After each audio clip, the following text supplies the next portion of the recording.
کہتے ہیں کہ مدینہ شریف سے مکہ شریف آتے ہوئے کچھ خواتین نے نہ نیت کی نہ نوافل ادا کیے. جب مکہ ہوٹل پہنچ گئے ارادہ ہو گیا کہ اب عمرہ کریں. ان نے بغیر احرام کے نوافل کے عمرہ کر لے گئے. کوئی عمرہ نہیں، ہوٹل سے عمرہ نہیں ہوتا.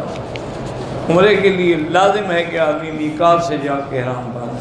یہ کون سا عمرہ ہے کہ ہوٹل سے نیت کر کے چل پڑو. کچھ لوگ عمرے پہ آتے ہیں اور وہ رہ جاتے ہیں پھر حج کرتے. دیکھو بھائی، اللہ کے ہاں تو عرفات میں جانے والا اگر نیت ہے، احرام ہے، 9 کو عرفات میں ہے تو حج ہو جاتا ہے. لیکن قانون اجازت نہ دے تو اس کی بھی خلاف ورزی نہ کیا کرے. میں نے صفا کے بجائے مروہ سے دوڑنا شروع کیا. چکر تو ساتھ لگا لیکن آپ نے غلط کیا. دوبارہ صفا کرو اگر احرام ابھی ہے، اور اگر تم نے حلق کرا دیا ہے پھر دم پڑ گئی.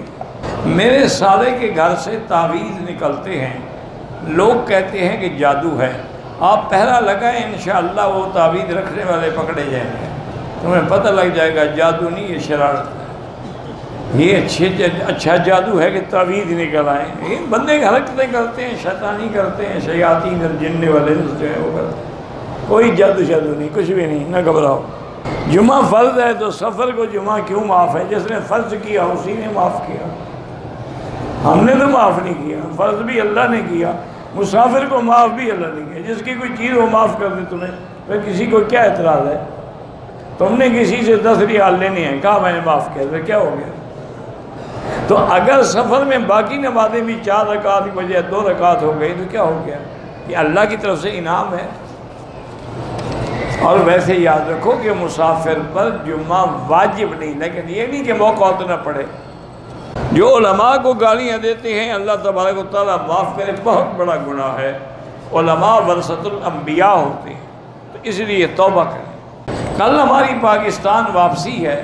نصیحت یہی ہے کہ جو آپ نے عمرہ کیا، نمازیں پڑھی، اسی پہ قائم دائم رہو.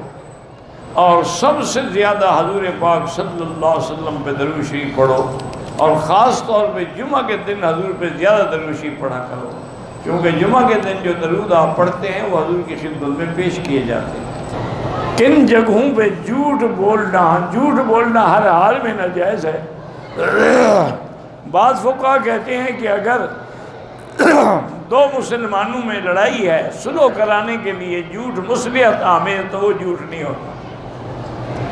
اسی طرح اپنی بیوی کو خوش رکھنے کے لیے کوئی ایسی بات کہہ دی، وہ بھی جھوٹ نہیں ہوتا. علماء حق کو پہچاننے کی کیا علامات ہیں؟ آپ کو ہر چیز کا پتہ ہے، باطل کا بھی پتہ ہے اور حق کا بھی پتہ ہے.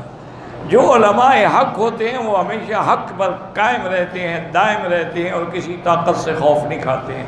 آپ نے دیکھا نہیں کتنے بڑے بڑے علماء ہمارے پھانسیوں پہ چڑھ گئے، کتنے ائمہ کرام کو جیلوں میں رکھا گیا، کتنے ائمہ کرام کو زہر دیا گیا. تو علماء حق دین پہ قائم رہتے ہیں اور حق بات کہتے ہیں.